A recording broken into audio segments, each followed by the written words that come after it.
All right, we're going to try to do commitment before the battery on the laptop dies. I'm going to plug it in, but it's over here, and the plug is over there. So I'll do this. I'm going to smoke one. How many pages is this one?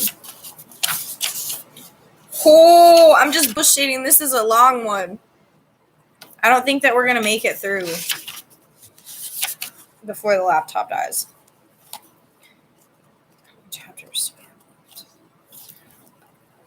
Invitation, the commitment, the fire, deep sustenance, and finding our way home. Okay. We're going to try it. I don't know if we're going to make it through until the laptop dies, though.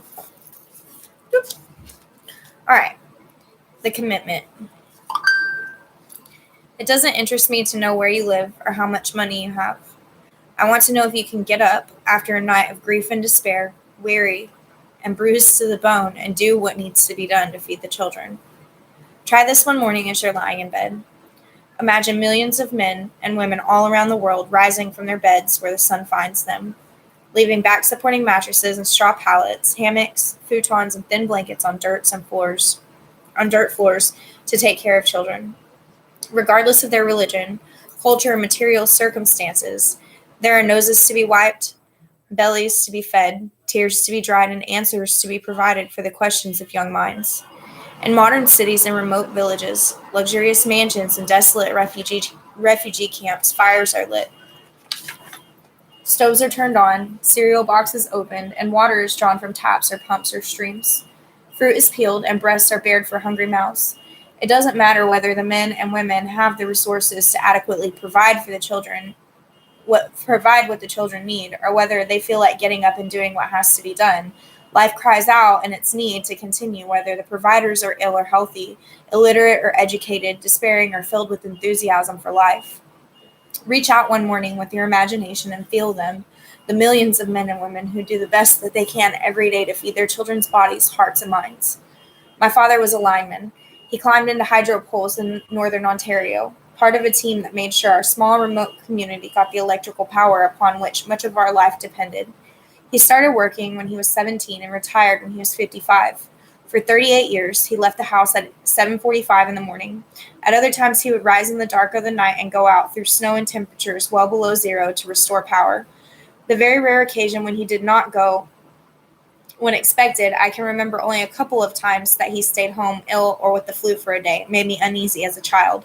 I thought my father, this man who came home each evening smelling of creosote, I'm assuming that that's some kind of petroleum, and sweat, sliding his metal lunch pail across the kitchen linoleum, with a loud rattle, laughing and lifting me up in his arms, was the strongest man on earth. A man capable of doing whatever was needed to provide for and protect for us no matter what. Because he did.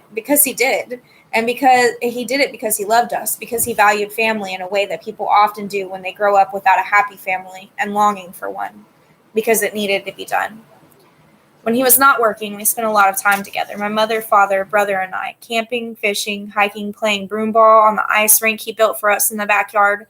We went to church each Sunday and had dinner together every evening, after which we would read a small Bible passage and devotional piece, which we would discuss. It was these discussions that I loved the most.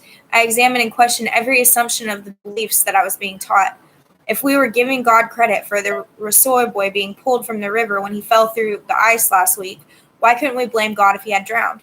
Why would a loving God insist that his son die on the cross for our sins?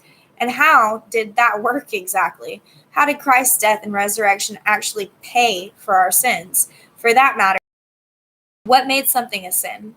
In retrospect, I'm not sure at the dinner table enjoyed these theological musings like I did, but my parents' tolerance for and responses to my constant questions planted within me ideas that grew as I did.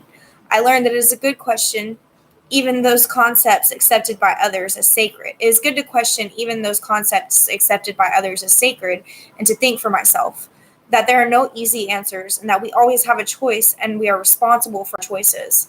These ideas and the words they led me to fed me as surely as mashed potatoes and pork chops provided for my meal. My mother was a homemaker. I'm less certain about my mother's happiness with the life she chose, although she expresses no regrets and remains a vital, joyful woman. Perhaps I simply cannot separate my preferences from hers as easily as I can from my father's. She is a relentless organizer, fast thinker, and ruthless perfectionist. And I am not so sure that looking after a family of four ever allowed her to fully use her talents. She lived according to what she valued, the traditional nuclear family and home. Pregnant with me at 18 and married shortly thereafter in the mid 50s, she probably never had much of a chance to discover what else she might have loved. If this is so, it only increases my admiration for how she did what needed to be done. She rose every morning before my father and made his breakfast and then ours. I don't remember her ever failing to do this or 1,000 other daily tasks. If I saw my father as strong, my mother was invincible. Someone who could be relied upon without thinking, like the rising of the sun or the solidity of the ground beneath my feet. Full of vitality, my mother was always in motion, and she was not infrequently impatient with the demands and slowness of small children. My brother and I knew her temper and tried not to provoke it, but when I was very young, I would wake up at night, not really needing anything, only wanting in the darkness to know my mother was there. I would lie in bed, debating whether or not to call to her. Finally, I would decide to call very softly, reasoning that if she was asleep, she wouldn't hear me, and if she was awake already, she wouldn't be angry. No matter how quietly I called, she always appeared instantly on my bed, never impatient or angry. I would ask for a drink of water. She must have known it was a ruse, and she would bring me a glass and sit on the side of my bed for a few minutes, kiss me goodnight, and tell me she loved me. I remember the sweetness of knowing that no matter how softly I called, she would always be there, and she would never be angry that I had called. My parents did their best to feed their children's bodies, minds, and hearts every day, whether they felt like it or not. Now that I have children, I'm in awe of how consistently they did this at such a young age without complaint. They made a commitment to each other and to my brother and myself, and they kept it. I do not know what this cost them. I may never know, but having had children of my own, I know how hard it is some days to do what has to be done.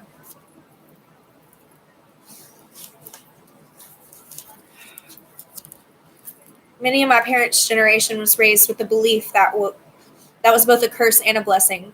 Commitments were to be fulfilled, duties carried out. There was no choice. When we are convinced there is no choice, we waste less energy on wondering what to do and railing against what needs to be done. This is the blessing we have when the rules are clear and duties delineated. Okay.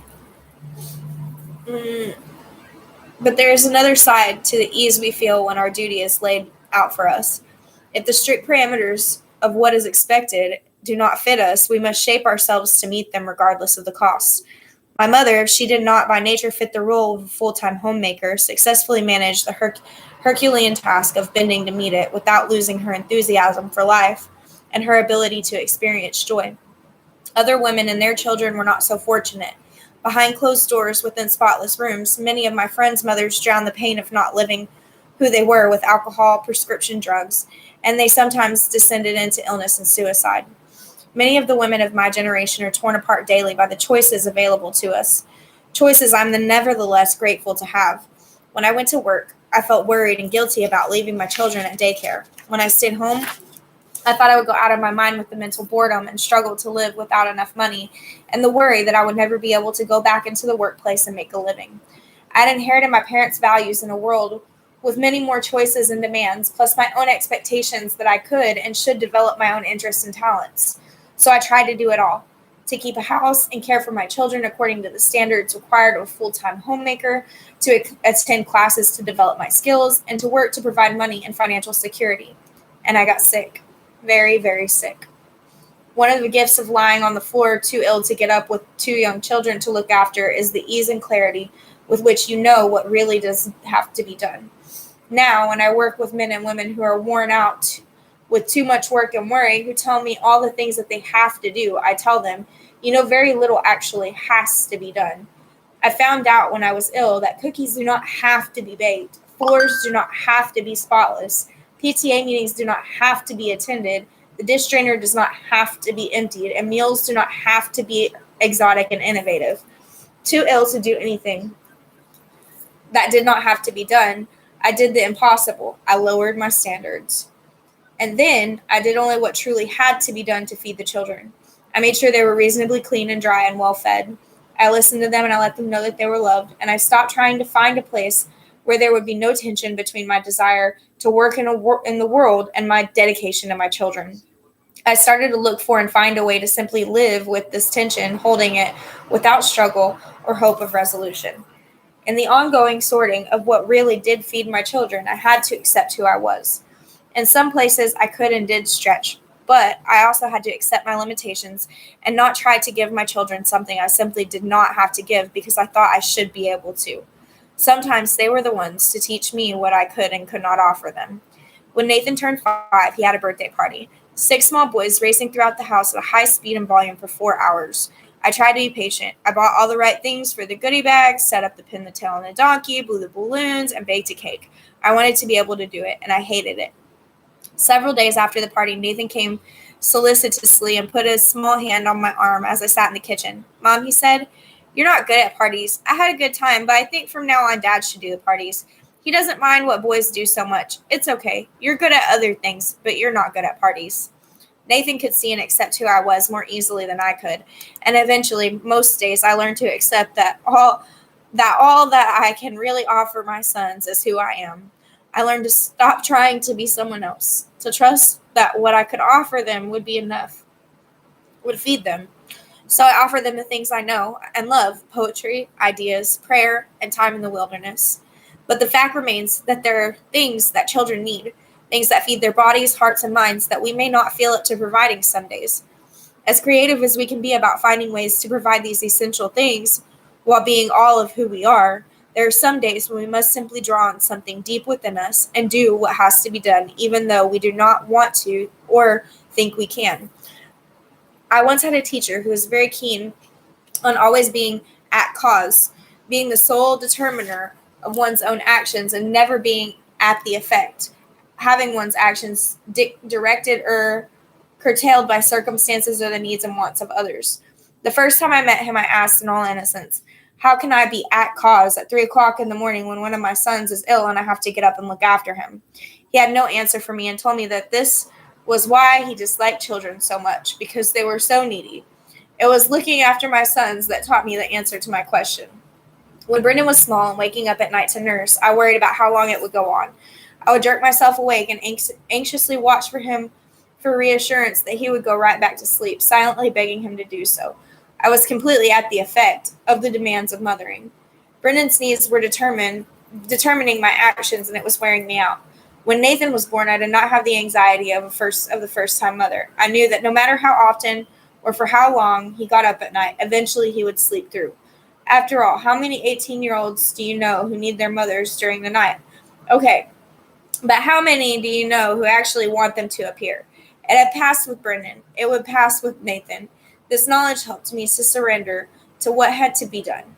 Instead of fighting it, worrying about it, or adding to the suffering and anxiety to the discomfort of sleeplessness, I surrendered to the task in front of me. Although Nathan got up more often than Brendan, it was less tiring to feed him, and probably because he did not pick up my attention. He went directly back to sleep much more often. In a culture that values individual freedom over all else, this is what we too have often lost. What we must remember, if we are to do what has to be done for the future of our people without sacrificing our souls, how to surrender to doing what needs to be done to feed the minds and bodies and hearts of our children, and who are not our children. When we surrender, when we do not fight with life when she calls upon us, we are lifted, and the strength to do what needs to be done finds us. It is easily to it blah blah blah blah blah. It is easy to forget this, especially when we are weary and bruised through the center of our being by life's disappointments, by illness or poverty or grief. And it is there, in that moment when it seems impossible, when we think that we have nothing more to draw upon, that something else can enter. If we surrender to the tasks life demands of us, in this place there is no more trying. There is only being and doing what needs to be done. We are at cause because we have remembered that we can choose to serve the only cause that matters, life herself, and in our capacity to do this willingly. When we get up anyway and do what needs to be done for love, we shine with dignity. When I see this in another, I'm filled with an infinite tenderness for our fragility and our strength. I want to be with those who know of this, who have met with themselves and the ability to feed the children when they thought that they could not. These are the men and women who have great humility and tasted their own nobility. Okay, so that was the commitment, and my laptop is going to die, so I'm going to go plug it in now. Thanks for coming.